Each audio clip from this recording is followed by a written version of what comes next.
If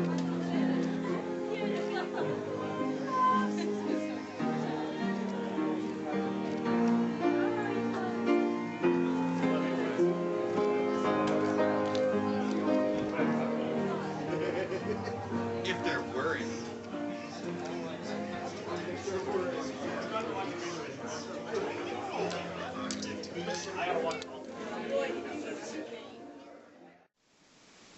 Welcome to the Catboy Rants.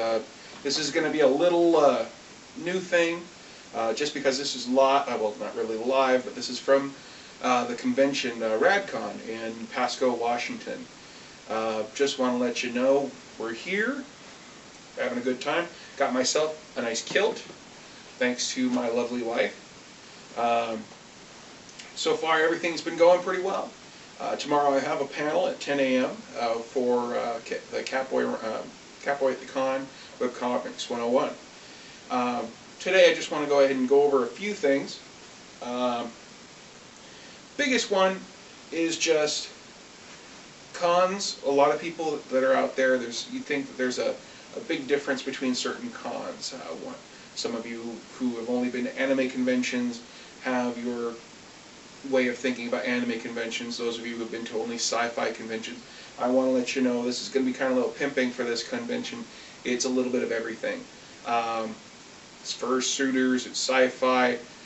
Myself, I'm really looking forward to two things tonight. One, playing some RPGs with a good friend of mine, Shay Temple, and second, going down to 10-4 to go ahead and have myself a Klingon blood wine. Few little things about the convention that's going on so far. Started on Friday. Me and my wife got here a little late, but it's all right. We've got everything taken care of. Got our badges. Got the shirts. Got the hats. You might have noticed I'm wearing a different shirt, different hat.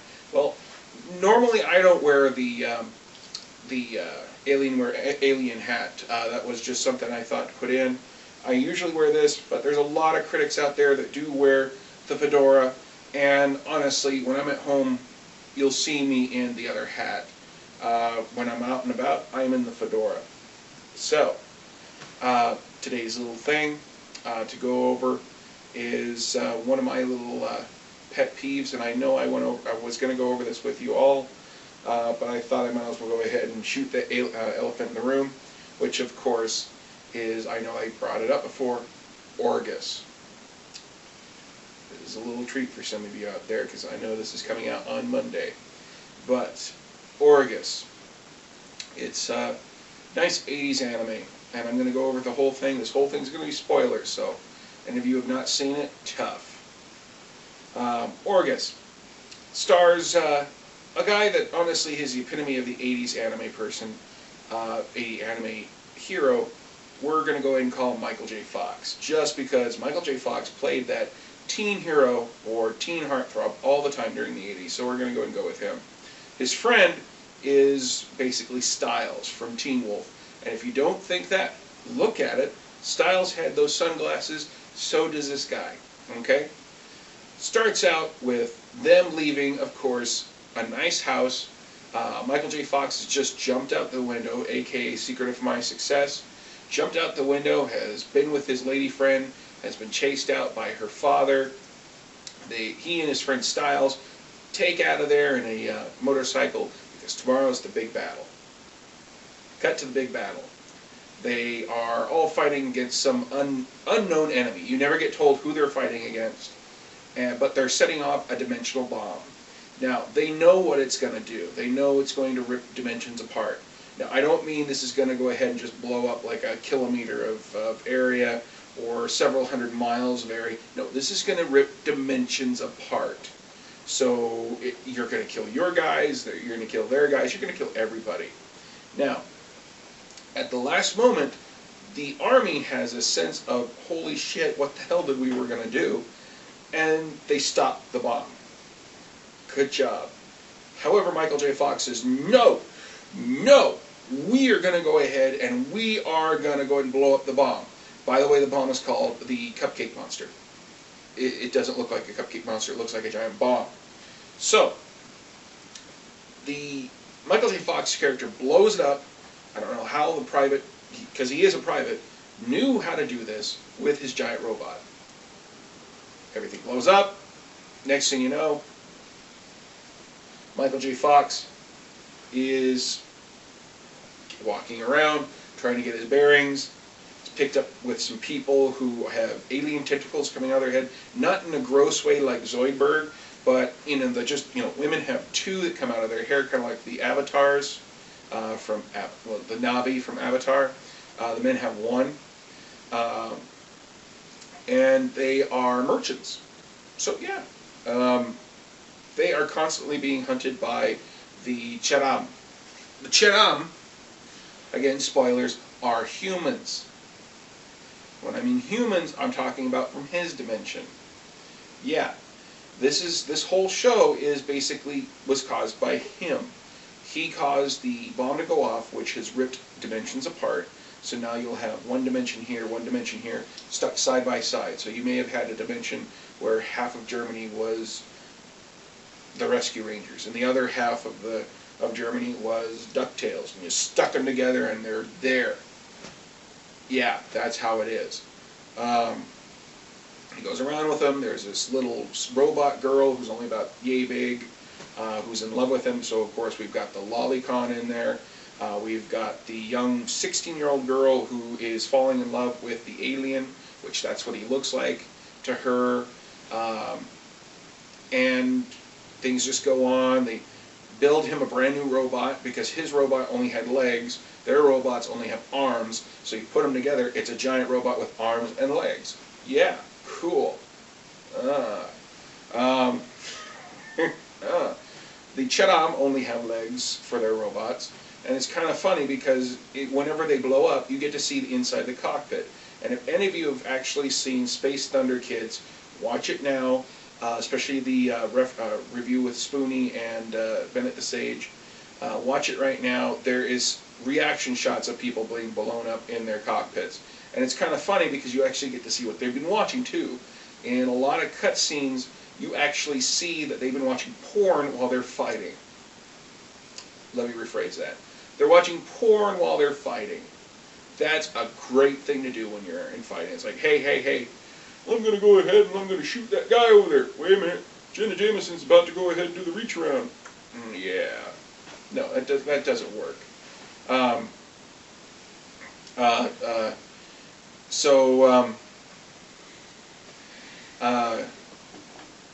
Lost my train of thought. It's back in the station. So you get to see all this ludicrous act, and while you're doing that, you also get to notice another thing. Styles is there. He's much older. He is hanging around with this young woman who is his second commander. He is with the Cheram. Like I said, turns out they're humans. He meets up with Michael J. Fox. They go through some little things together, and turns out they try to figure out a way to stop themselves from doing what they did. And there's only one way to do that. They got to go to this light source and go into it and merge with the singularity. Now, a lot of stuff happens in between. You find out some of the physical things about the actual tentacle people. I don't know, I can't remember what their names are. Again, this is an anime I used as threatening punishment to people in my anime club back when I was president. If people said, well, let's go ahead and watch something, I don't know what to watch, I said, hey, I've got Orguss, and people would figure out something to watch. Because nobody wants to watch this. But the tentacle people, the women, at the age of 16, if they do not have sex, or are not married or joined with another man, or another of their species, then they become sterile and are not seen as viable females. This is seen in a scene where a 21-year-old woman walks into the men's bath and nobody bats an eye. Because the captain has never taken a lover, has never had children, so she is not seen as a viable female. She's just one of the dudes. The female in question that is the love interest to Michael J. Fox is also the love interest of, let's just call him Wiener Boy. Wiener Boy hates Michael J. Fox to a great extent, and at one point everybody thinks he dies. The the love interest, let's just go ahead and call her Min-Mei, because the actual artwork for her looks exactly like Min-Mei. She kind of acts like her a little bit too. No singing, just a little whiner. But Wiener Boy loves Min-Mei, but Min-Mei is fascinated by Michael J. Fox. So after they believe that Wiener Boy is dead, Wiener Boy comes back and says, "No, I wasn't dead. I was just, crashed and I'm back." Well, that's great, Wiener Boy. By the way, Min-Mei is in a coma. Well, why? Well, she's getting to the point where she may actually be infertile after the point, and she won't be one of the girls anymore, she'll be one of the dudes. Oh, well, what do we do? Well, we don't know why she's in a coma. I mean, the only way that would happen is if for some reason someone had sex with her that wasn't of our species. And that's when everybody looks to Michael J. Fox. Michael J. Fox did it with a tentacle person. Yeah. So, they have to get through this certain area. Wiener Boy says, well, if I can't love her, then I will go ahead and I will die loving her. And he sacrifices himself. No one tells Michael J. Fox that another thing that's happening is Min-Mei is pregnant with his child. Which is weird because this species is actually known for twins. So, the child is never known until you watch the second movie. There's a lot of different characters. There's a dragon person that is, basically he was a playboy on his dimension, fell in the water, and then ended up in in the messed up dimension. There is a moon man who, the moon people are actually just robots, and they call him the commander. And he shoots off the Coke bottle and the Coke can missiles. But he won't do it very much because he will waste his ammo, and he doesn't want to waste his ammo. There's the grizzly old man, the giggly two girls who are twins, the captain, and a bunch of nondescript characters as well. If you ever really want to watch a terrible anime, I recommend that. Bennett the Sage, if you're going to go ahead and do it, I'd recommend it. Next week I'm going to go ahead and talk a little bit more about this. I'm not going to, I'll go ahead and, in fact, I actually made that film before I made this film because I didn't know if I'd actually have time to go ahead and sit down and make a film about this. And I know this is kind of short, but I'm going to go ahead and splice in a few things about the actual convention itself. And, honestly, I hope you all enjoy, if you haven't been to a convention, definitely go. There's a lot of people out there. You make a lot of friends. You get to know a lot of people. And plus, you can find some interesting stuff. I mean, never thought I'd be wearing a kilt, but here I am. Thanks to my wife.